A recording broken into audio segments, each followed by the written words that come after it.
Everyone, this side Nikita and welcome back to my channel. કેમ છો બધા? મજામાં છો? તો અમે પહોંચી ગયા છે ગીર વનવસો રિસોર્ટ. આજે અમારી લાસ્ટ સફારી છે, મતલબ કે લાસ્ટ ડે અને લાસ્ટ સફારી. ઇવનિંગની સૌથી છેલ્લી સફારી બુક અમે કરી છે અને સવારે વહેલા પહોંચી ગયા છે અમે ગીર વનવસો રિસોર્ટ. અને રિસોર્ટ ખૂબ જ સુંદર છે. એનું એક ડિટેલ વિડીયો મેં અપલોડ કર્યું છે, હું લિંક ડિસ્ક્રિપ્શનમાં મૂકી દઈશ, તમે જોજો. અને આ જે રસ્તો છે ને જઈ રહ્યો છે સ્વિમિંગ પુલ તરફ, અને સ્વિમિંગ પુલ ખૂબ જ સરસ છે. દરેકે દરેક એજ ગ્રુપ એન્જોય કરી શકે એવો સ્વિમિંગ પુલ છે. ત્યારબાદ અમે નીકળી ગયા છે સાસણગીર જવા માટે, અને અત્યારે વરસાદ બસ આવવાનો જ છે, તો વેધર બહુ જ સરસ થઈ રહ્યું છે.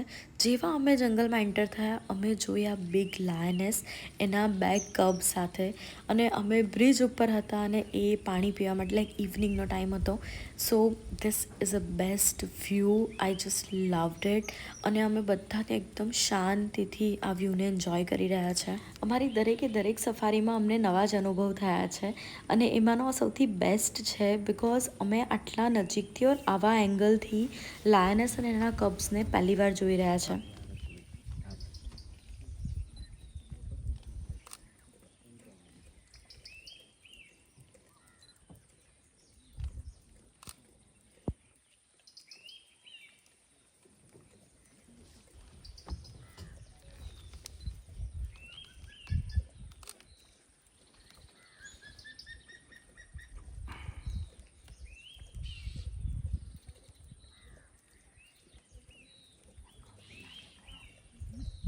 કપ્સ આવશે આ બાજુ.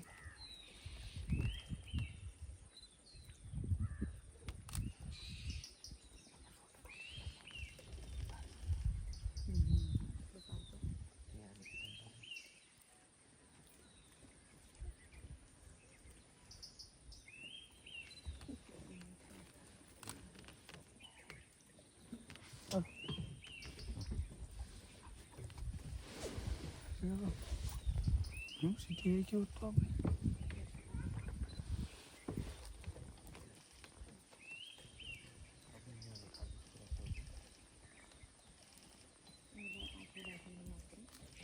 સારી જમાઈ ગયો. સારી જમાઈ.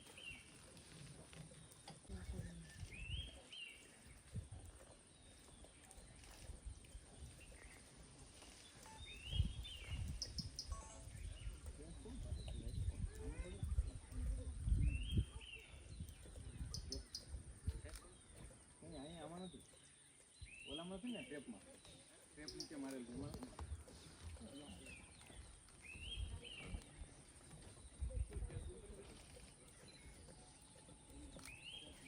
ટેપમાં છે, ટેપમાં એ તો મેં કીધું હતું ટેપ હિટ થાય છે.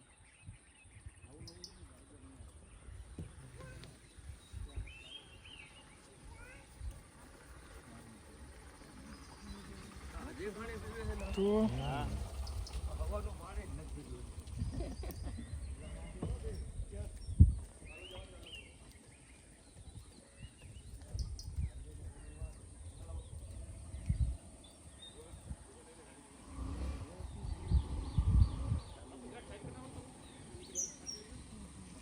નીકળવું ને એમાં સીધી કરી નાખી. ઇવનિંગની જંગલ સફારી ફિનિશ કરીને અમને સખત ભૂખ લાગી છે, અને અમે પહોંચી ગયા છે ગીર પ્રાઇડ રિસોર્ટમાં. અહીંયાનું જમવાનું બહુ જ સરસ છે. અમે જો જંગલ સફારી ના કરવાના હોય તો પણ સ્પેશિયલ વેરાવળથી અહીંયા ઘણીવાર જમવા આવીએ છીએ. સવારની બેક ટુ બેક સફારી કરીને અમે ખૂબ જ થાકી ગયા છે, તો હવે ડાયરેક્ટ રિસોર્ટ પર જઈશું. પણ રિસોર્ટ પર જતાં પહેલાં અમને થોડો વિચાર આવી રહ્યો છે કે અમે અત્યારે સાસણગીરના સરાઉન્ડિંગ્સમાં જ છીએ, તો થોડો ઓફ બીટ રોડ કોઈ હોય તો એના પર એક ચક્કર લગાવીએ. પોસિબિલિટી લાયનની નથી, પણ બસ એક જંગલની ફીલ લેવા માટે. તો અમે એક ઓફ બીટ રોડ ઉપર પહોંચી ગયા છે, અને અહીંયા મેં તમે સામે જોઈ શકો મેં રેબિટ્સ જોયા રસ્તા પર. રેસ્ટ કરીને અમે સવારમાં પહોંચી ગયા છે મા દેશી ઢાબા પર. લોકેશનની વાત કરું તો દેવલિયા જંગલ તરફ જવાનો જે રસ્તો છે, આ ઢાબો ત્યાં જ છે. અને અહીંયાનું પણ ફૂડ ઘણું સરસ છે. અમે અહીંયા પણ ઘણી બધી વાર જમવા આવી ચૂક્યા છે. આ દિવસ દરમિયાનની ભીડ જોઈને તમે અંદાજો લગાવી શકો છો કે અહીંયાનું ફૂડ કેટલું સરસ હશે. તો અહીંયા છે ને તમને લાઈવ જ રોટલો કે રોટલી તમે જે માંગો ને બનાવીને તમને પીરસવામાં આવે છે. બેન ગરમ ગરમ મસ્ત રોટલી બનાવી રહ્યા છે. પાછળ ભાઈએ રોટલી પર ઘી લગાવી દીધું છે અને આ જ રોટલી તમને ગરમા ગરમ જ ટેબલ પર પીરસવામાં આવે છે.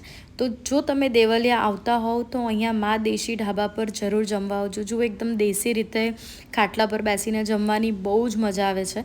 અને જ્યારે એવું કાઠિયાવાડી જમવાનું હોય ગરમા ગરમ, એના સાથે તમને 2-3 જાતના સેલેડ હોય, અથાણા હોય, ચટણી હોય તો તમને મજા પડી જાય. ત્યારબાદ અહીંયા છે ને બહાર રેબિટ્સ મૂકેલા છે અને આસપાસ આવી રીતે એને જે ખવડાવવાનું ફૂડ હોય એને પણ મૂકેલું છે. તો તમે આવી રીતે રેબિટને ફીડ કરી શકો છો, એની સાથે રમી શકો છો. અને રેબિટ ઘણા ફ્રેન્ડલી છે. ફિલહાલ બપોરનો સમય છે એટલે આમ થોડા લેઝી થઈને પડ્યા છે, પણ આ રેબિટ તમે જોઈ શકો છો કેટલું એક્ટિવ છે. તો મેં આની સાથે રમ્યા. ત્યારબાદ આજે અમારે એક નવી જગ્યા એક્સપ્લોર કરવાની છે જેનું નામ છે ખોખી હનુમાન. તો અમે ફટાફટ અહીંયા દેવલિયાવાળા પટ્ટાને ક્રોસ કરીને પહોંચી ગયા છે ખોખી હનુમાન. સો ગાઈઝ ये है मेरी friend Parthavi. Hi guys, do follow her. She making amazing video. Thank you. અમે પહોંચી ચૂક્યા છે ખોખી હનુમાન ટેમ્પલ. અમે ઓનલાઈન જ્યારે આના ફોટોગ્રાફ્સ જોયા હતા ને તો ઘણા લોકો હરણને અહીંયા ખવડાવી રહ્યા હતા, પણ અત્યારે અમને કોઈ પણ હરણ જોવા નથી મળી રહ્યું. પાછળ આ ડેમ છે તો ડેમના નજીક જ આ ટેમ્પલ છે. લોકેશન બહુ સરસ છે.